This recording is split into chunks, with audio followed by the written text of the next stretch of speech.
एक गांव में नवीन नाम का एक किसान रहता था। वो हर सुबह अपने बाइक पे खेत जाकर खेती बाड़ी करते रहता था। उसके पास एक पुराना मोटर पंप था। एक बार खेत में पानी जुता रहा था, तभी अचानक से मोटर पंप बंद हो गया। अरे ये क्या, मोटर पंप बंद हो गया? परसों ही बहुत पैसे खर्च करके इसे रिपेयर करवाया ना, इतनी जल्दी फिर से खराब हो गया। हे भगवान, खेती बाड़ी से आए थोड़े पैसे भी इसके रिपेयर के लिए खर्च हो रहे हैं। हर बार पैसे कहाँ से लाऊं? यूं सोचते हुए दुखी होकर मैकेनिक को बुलाया। अरे भाई, ये पंप फिर से खराब हुआ। अरे परसों ही इस पे पैसा खर्च किया हूँ, फिर से देखो कुछ समस्या आई है। मैकेनिक उसे अच्छे से देखकर, श्रीमान पंप तो अच्छा है, लेकिन इसके अंदर कुछ पत्थर फंस गए हैं, शायद उन्हें निकालना बहुत मुश्किल है। एक नया पंप खरीद लीजिए। उसके बातें सुनकर नवीन, भाई मैं अभी नया पंप नहीं खरीद सकता, तुम्हें मेरे परिस्थिति के बारे में पता है ना। तो आप जोर लगाकर इस मोटर को फिरा सके तो हम उसमें फंसे पत्थरों को बाहर निकाल सकते हैं। ऐसे नवीन उस मोटर पंप के व्हील को जोर लगाकर फिराने की कोशिश किया, मगर उससे नहीं हो पा रहा था और वो निस्सहाय होकर उसे छोड़ दिया। नवीन बहुत कोशिश करने पर भी उस व्हील को फिराना उससे नहीं हो पा रहा था और वो बेबस होकर एक नया पंप खरीदने के लिए सोचा। गांव में बहुत लोगों के पास जाकर कर्जा पूछने लगा।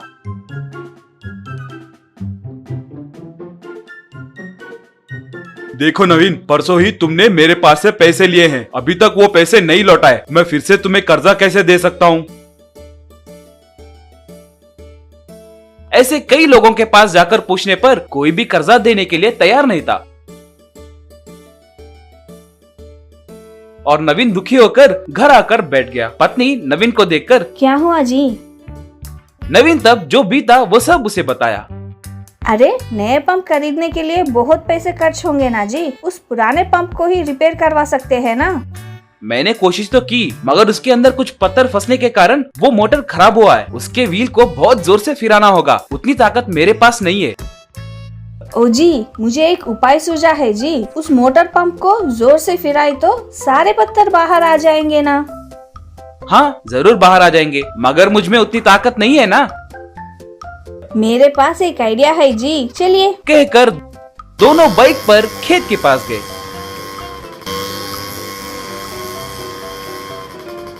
पत्नी उस मोटर पंप के व्हील और उस बाइक के पहिए को एक रस्सी से बांधी। नवीन बाइक स्टार्ट करके रेस देने लगा। पीछे का पहिया रई कहकर फिरने से वो मोटर पंप भी फिरने लगा। बस एकदम से मोटर पंप के अंदर से सोने के सिक्के बाहर आने लगे। पत्नी उसे देखकर, ओ जी, सोने के सिक्के जी, सोने के सिक्के कहकर पुकारने लगी। नवीन और उसकी पत्नी दोनों उन सोने के सिक्कों को देखकर चकित रह गए।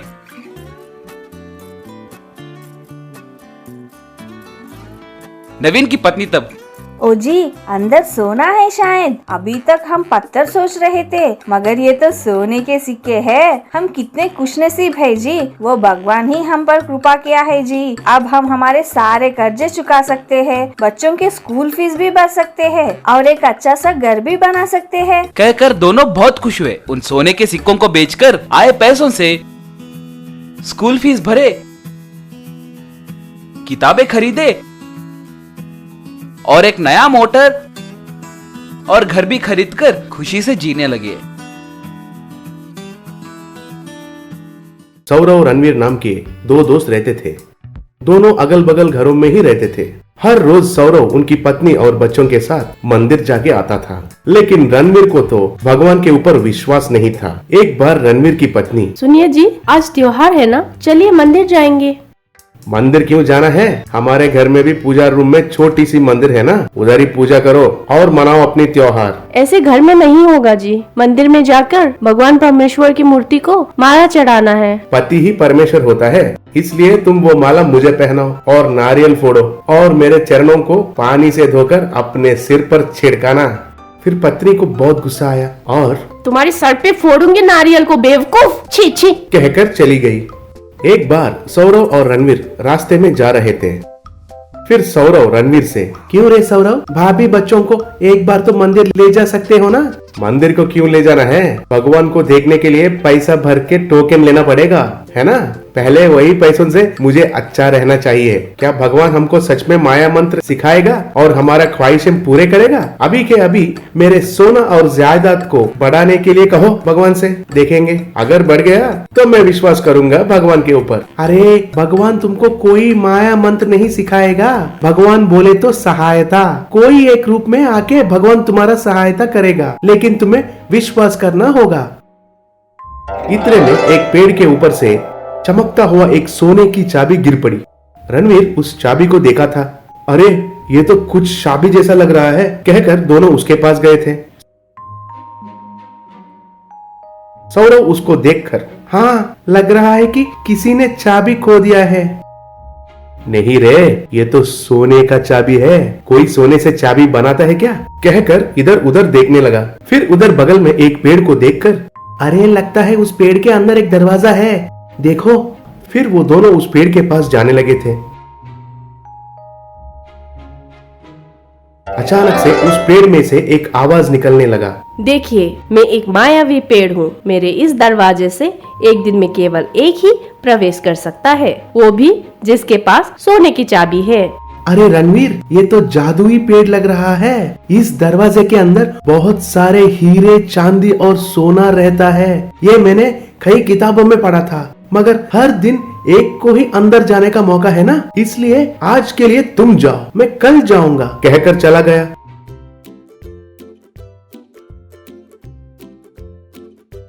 और अंदर जाके देखा तो बहुत सारे हीरे और सोना था।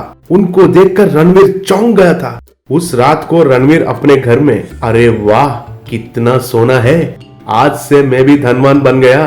कल सौरव को चाबी क्यों देना है, पहले इस चाबी को तो मैंने ही देखा था, ऐसे सोचा। उस सोने के चाबी जैसे ही और एक डुप्लीकेट चाबी बनाया था। जब सौरव उनके घर आया था तब रणवीर ने सौरव को उस पेड़ से लाए हुए सोने को दिखाया था। तुम भी जाकर सोना लेकर आओ भाई, कहकर उनको डुप्लीकेट चाबी दिया था। फिर सौरव ने जाके उस मायावी पेड़ के दरवाजे को उस डुप्लीकेट चाबी से खोलने की कोशिश किया था, लेकिन वो दरवाजा नहीं खुला था। बहुत कोशिश करने पर भी वो दरवाजा नहीं खोल पाया। फिर सौरव रणवीर के पास आकर, अरे ओ रणवीर, मैंने तो बहुत कोशिश करने के बावजूद भी वो दरवाजा क्यों नहीं खोला, क्यों? ऐसा है क्या? लेकिन मुझे तो वो खुल गया था। ठीक है, वो चाबी इधर दे दो, मैं कोशिश करता हूँ। फिर रणवीर उस डुप्लीकेट चाबी को अंदर ले जाकर ओरिजिनल चाबी को लेकर आया। चलो जाएंगे, कहकर उधर से फिर से गए थे। रणवीर वो ओरिजिनल चाबी से उस दरवाजे को खोला और सौरव से, चाबी तो खुल रहा है ना, कहकर अंदर जाकर थोड़ा और सोना लेकर बाहर आया था। ये लो चाबी, कहकर सौरव को चाबी दिया। फिर सौरव, एक दिन में एक ही जा पाएगा ना, मैं कल जाऊंगा, कहकर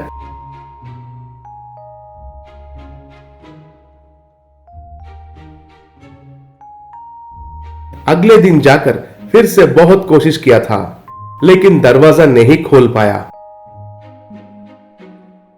फिर सौरव को क्या करना ये समझ में नहीं आया था और वो दुखी होकर बैठ गया। फिर अपने आप में, हे भगवान ये क्या हो रहा है, कहकर सोचने लगा था।